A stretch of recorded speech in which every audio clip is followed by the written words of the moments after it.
Bismillahirrahmanirrahim. Assalamualaikum warahmatullahi wabarakatuh. Salam Pramuka. Alhamdulillah, puji syukur kepada Allah Subhanahu wa taala pada kesempatan pagi yang amat indah ini. Tentunya kita senantiasa sebelum melaksanakan aktivitas kita berdoa kepada Allah terlebih dahulu. Mudah-mudahan apa yang kita pelajari, apa yang kita dapat mudah-mudahan menjadi bermanfaat bagi kita semua. Juga amin ya rabbal alamin. Marilah kita berdoa menurut agama dan kepercayaan masing-masing. Berdoa dimulai. Berdoa selesai.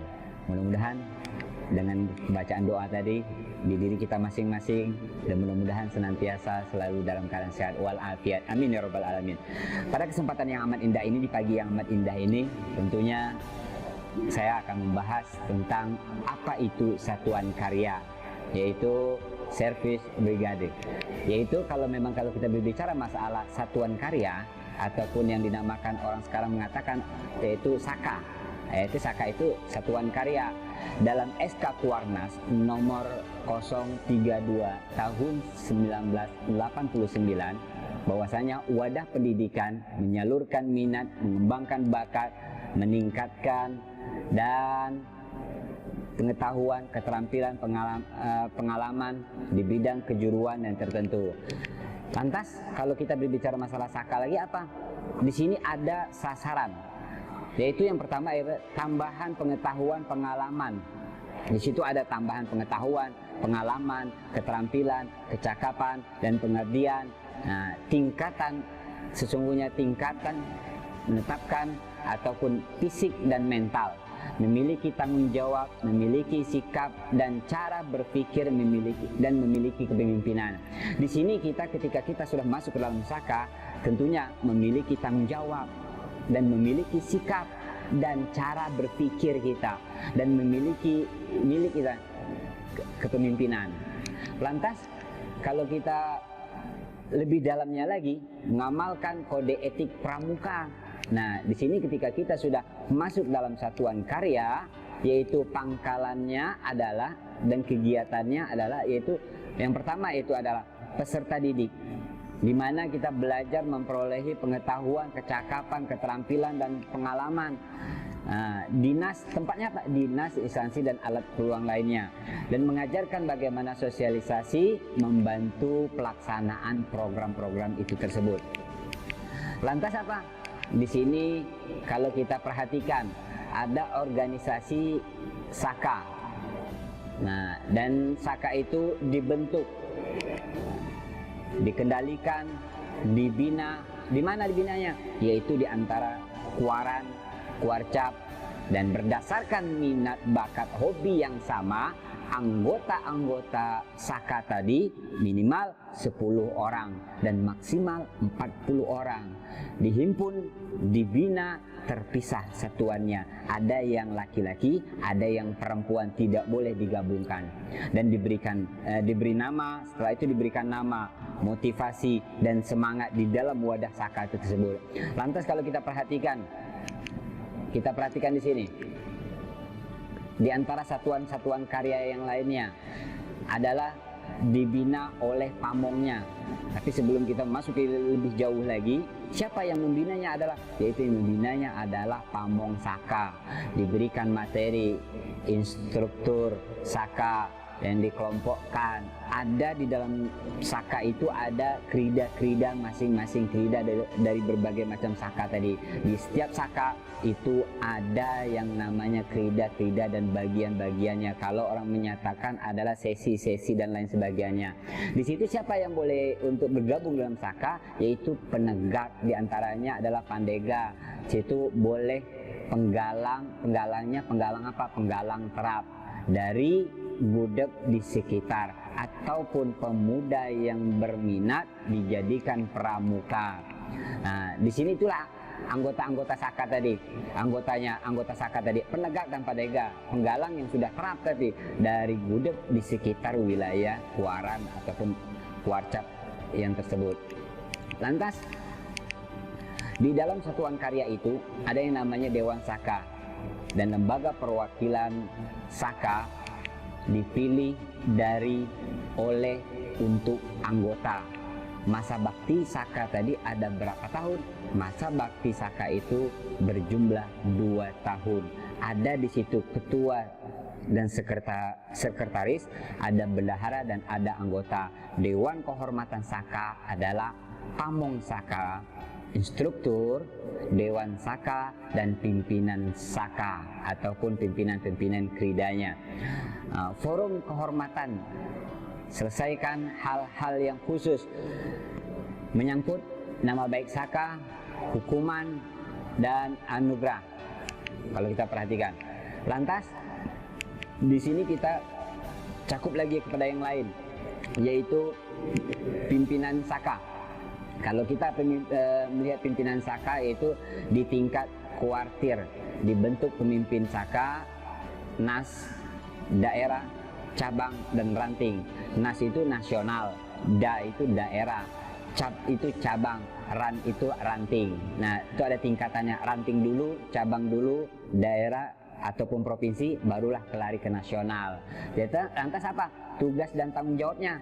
Tugas dan tanggung jawabnya adalah laksanakan program binaan ataupun materi-materi kesakaan di wilayah tersebut dan bidang kesakaan.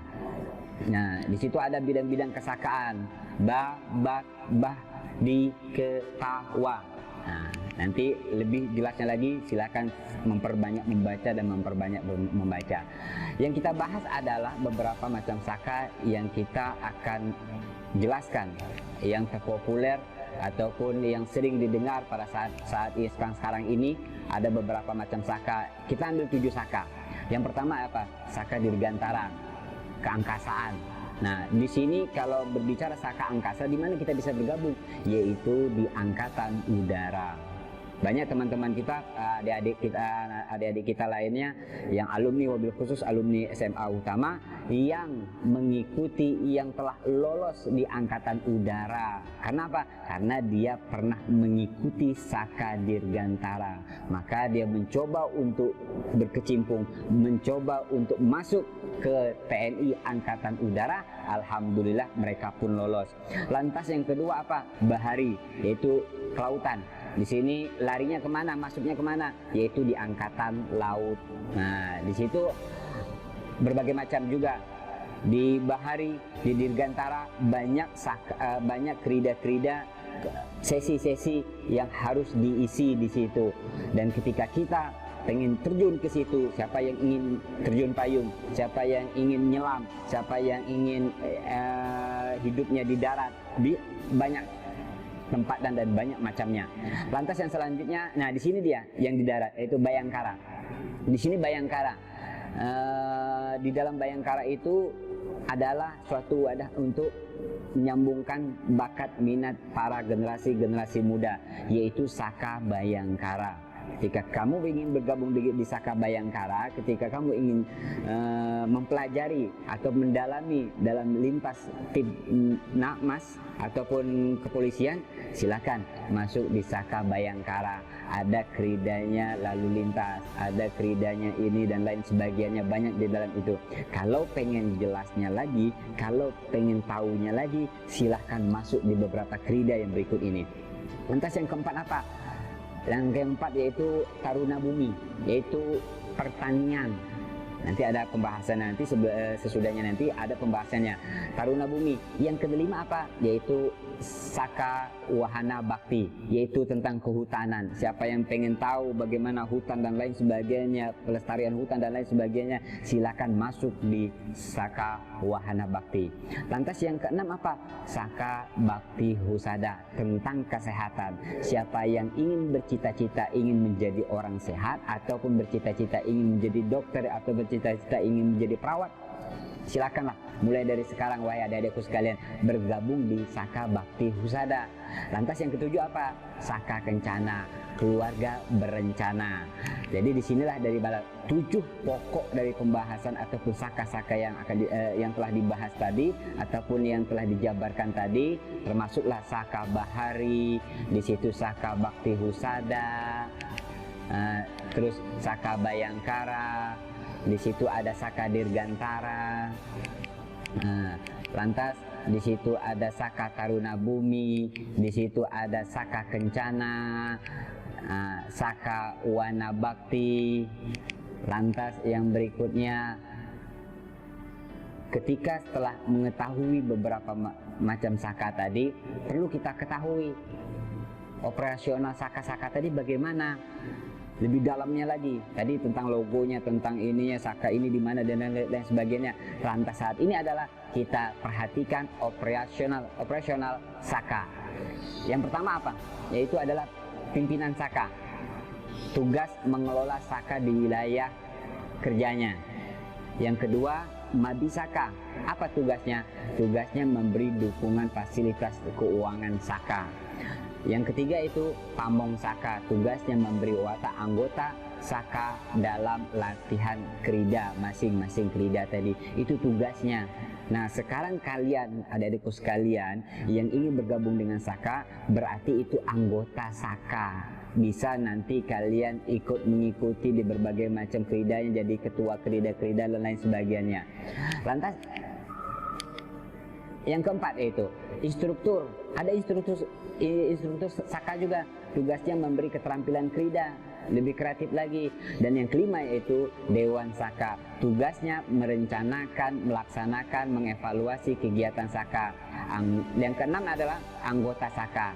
Anggota Saka siapa? Yaitu Pramuka, Tegak, dan Dega. Ataupun di situ tugasnya berlatih dalam kegiatan krida untuk memperolehi keterampilan SKK, syarat kecakapan khusus. Nah, lantas lanjut yang berikutnya yaitu kita harus membahas satuan karya tadi. Pangkalan Giat, tempatnya di mana? Yaitu di kecamatan salah satu Gudeg. Ada itu Pamong Saka, ada instruktur Saka, ada anggota Saka. Nah, disitulah di mana? Di gudeg-gudeg yang masing-masing. Dapat anggotanya dari mana? Yaitu dari gudeg-gudeg masing-masing wilayah, bergabung kepada salah satu ataupun komunitas Saka tadi, bisa bergabung apabila dia masuk ke dalam gugus-gugus depan di wilayah itu tersebut. Lantas, nah di sini kalau kita perhatikan personalia Saka. Nah, yang pertama apa? Di tingkat ranting bila belum mampu di tingkat cabang. Maksudnya apa? Seumpama di tingkat ranting belum mampu untuk melaksanakan, untuk menginikan Saka, untuk membangun Saka, boleh langsung adik-adik sekalian langsung ke tingkat cabang. Kalau memang di ranting itu tidak ada bakti usada, di ranting itu tidak ada bayangkara, di ranting itu tidak ada wana bakti dan lain sebagainya, boleh langsung adik-adik sekalian langsung ke kuarcap ataupun larinya langsung ke cabang. Lantas yang kedua apa? Anggota Saka dari Pramuka Penegak dan Pramuka Pandega di gugus depan. Selesai latihan krida, Sakaan aktif kembali ke gugus depan. Setelah latihan di luar, kebanyakan orang sudah latihan lupa ninggalin gugus depannya. Itu yang salah. Yang kita khawatirkan adalah, yang kita tanamkan adalah bagaimana adik-adik sekalian sudah belajar di Saka Dirgantara, Bayangkara dan lain sebagainya, tetap harus kembali lagi melaksanakan aktivitas di gugus depan masing-masing. Yang ketiga adalah keanggotaan Saka bersifat temporer. Ketika aktif bergiat kesakaan, keanggotaan tetap ada pada gugus depan. Ingat, yang ketiga ini ingat, keanggotaan Saka bersifat temporer. Ketika aktif berkegiatan Saka tadi, keanggotaan tetap ada pada gugus depan. Kembangkan di gugus depannya. Dikembangkan di gugus depannya, bukan ketika kalian bisa di Bayangkara kepolisian kalian sibuk mengatur lalu lintas dan lain sebagainya. Sekolah dalam keadaan melaksanakan kegiatan kalian tidak turun ikut serta. Itu salah. Nah, oke. Jadi harus turun lagi. Nah, lantas yang berikutnya apa?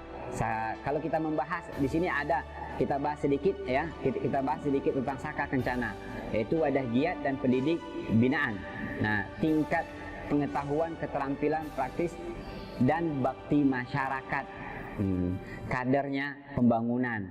Jadi ketika itu maka terkaderlah pembangunan itu. Lantas sambungannya apa? Keluarga berencana, keluarga sejahtera, pengembangan kependudukan. Nah, disinilah tadi. Berikutnya, Saka Kencana. Nah, kalau kita berbicara sedikit, kita ulas sedikit ya tentang Saka Kencana. Di sini ada Bina KB. Kalau kridanya, kalau kita hitung beberapa krida, kita baca dulu Saka Kencana. Kenapa saya bahas Saka Kencana? Karena sekarang banyak mayoritas semuanya pada melaksanakan, pada menjalankan KB. Nah, keluarga berencana. Jadi sebelum itu direncanakan, cukup anak 2 katanya. Padahal pada di sini kita membahas tentang krida-kridanya apa aja. Di sini ada yang pertama yaitu Bina KB dan Kespro, yaitu yang berikutnya Bina Keluarga Sehat dan Pemberdayaan Keluarga. Lanjut yang berikutnya Bina Advokasi dan Komunikasi Informasi Edukasi. Yang keempat yaitu Bina Peran Serta Masyarakat. Nah, inilah yang namanya tadi materi daripada Saka Kencana tadi. Lantas kalau kita coba kupas lagi satu lagi, Saka Taruna Bumi. Kalau kita kupas Saka Taruna Bumi, krida-krida Saka Taruna Bumi itu adalah yang pertama, krida perikanan. Siapa yang ingin masuk Saka Taruna, yaitu ini kridanya, krida perikanan. Ada krida hortikultural. Yang ketiga itu krida tanaman pangan. Yang selanjutnya yang keempat itu krida perkebunan, dan yang kelima itu krida peternakan. Oke. Lantas TKK materi Saka Bakti Husada kita kupas, karena mohon maaf karena kalau harus dijabarkan seluruhnya masing-masing krida maka waktunya tidak cukup. Lantas kita ambil satu lagi yaitu TKK materi Saka Bakti Husada coba. Ketika itu apa aja? Yaitu kridanya apa? Kridanya di sini kecakapan khusus. Krida tentang bagaimana tentang kesehatan, obat-obatan dan lain sebagainya. Ketika itu apa? Ketika itu mari sama-sama, wahai adik-adikku sekalian, bagi yang ingin melaksanakan ataupun ingin menyalurkan hobi dan bakat itu, silahkan. Ada yang terpopuler saat ini yang telah saya sampaikan tadi adalah Saka Bayangkara, Saka Dirgantara, Saka Bakti Husada, ada Saka Taruna Bumi dan lain sebagainya. Yang 7 tadi silahkan bergabung kalau ingin kalian adik-adikku sekalian ingin menyalurkan bakat dan minat kalian agar bisa tersalurkan, agar kalian tahu celahnya. Oh, kesehatan tuh ini, oh Bakti Husada itu kedokteran ini, oh obat-obatan tuh ini, kalau kepolisian oh lalu lintas itu seperti ini, supaya tidak ngebut-ngebut di jalan dan lain sebagainya harus memakai sabuk pengaman dan lain sebagainya, harus memakai helm dan semua. Oh begini caranya, oh undang-undangnya begini, agar kalian bisa terjun juga, agar kalian juga bisa masuk dalam kepolisian. Kalau kita perhatikan teman-teman kalian ataupun kakak-kakak senior kalian ataupun kakak-kakak alumni SMA Utama, banyak yang telah masuk ke dalam Saka dan banyak juga sekarang menjadi bakti kepada masyarakat, bermanfaat bagi masyarakat. Mereka jadi polisi, ada yang jadi angkatan udara, ada yang jadi kesehatan, dokter dan lain sebagainya. Tentunya kapan lagi wahai adik-adikku sekalian, kalian waktu kalian lagi untuk terjerumus ke dalam Saka-Saka ini, atau lebih dikenal dengan berkecimpung dalam kegiatan kepramukaan ini. Dengan pramuka inilah tentunya kita bisa menanamkan karakter bangsa ataupun berbudi pekerti tadi. Kenapa? Dengan itulah kita sama-sama menjalankan agar kita menjadi lebih baik lagi. Karena semua orang tidak ada yang baik, semua orang tidak ada yang sempurna, dan semua orang tidak ada yang jahat, dan semua orang pun tidak ada yang benar dan tidak ada yang salah. Kenapa? Karena disitulah kita belajar agar lebih baik lagi ke depannya. Tidak usah menilai orang lain, nilailah diri sendiri. Apakah kita sudah layak untuk orang banyak? Apakah yang telah kita perbuat, apakah yang telah kita lakukan untuk kedepannya, agar kita dapat berguna bagi masyarakat. Assalamualaikum warahmatullahi wabarakatuh.